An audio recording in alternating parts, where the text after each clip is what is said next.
జగన్మోహన్ రెడ్డి భారీ ఓటమి తర్వాత జూనియర్ ఎన్టీఆర్ ఇంటికొచ్చి కలిసారట కొడాలి నాని. మొత్తానికి కొడాలి నాని కన్నీళ్లు బయట కనిపించకుండా బాగానే మేనేజ్ చేస్తున్నారనిపిస్తుంది. ఎందుకంటే ఇలాంటి ఓటమి కాదు, దొల్లి దొల్లి ఏడుస్తున్నారు మొత్తానికి వైసీపీ నాయకులు. ఇలాంటి ఒక పరిస్థితి వస్తుందని తెలియక ప్రగల్భాలకు పోయారు.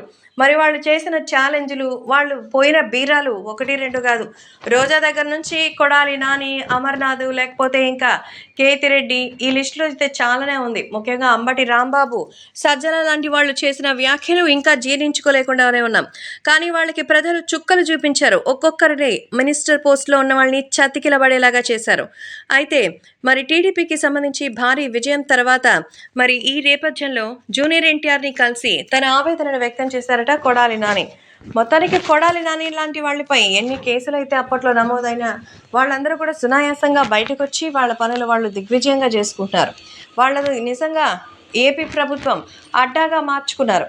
కానీ ఇప్పుడు అంతా కూడా మారింది. ఈ నేపథ్యంలో టీడీపీ తరపు నుంచి తమకు ఇబ్బంది తప్పదనుకున్న కొడాలి నాని జూనియర్ ఎన్టీఆర్ని వెళ్ళి కలిసి తమ మామయ్యకి, కుటుంబానికి సంబంధించి తమకు ఇబ్బంది కలగకుండా చూసుకోవాలని రిక్వెస్ట్ చేసినట్టుగా అయితే తెలుస్తోంది. సో టీడీపీ పార్టీకి శుభాకాంక్షలు అంటూ జూనియర్ ఎన్టీఆర్ స్వయంగా అందించినటువంటి సమయంలో అందరూ సైతం షాక్ అయ్యే రేంజ్లో అయితే కొడాలి నాని కూడా షాక్ అయ్యి వెళ్ళి ఎన్టీఆర్ని కలిసినట్టుగా అయితే తెలుస్తోంది.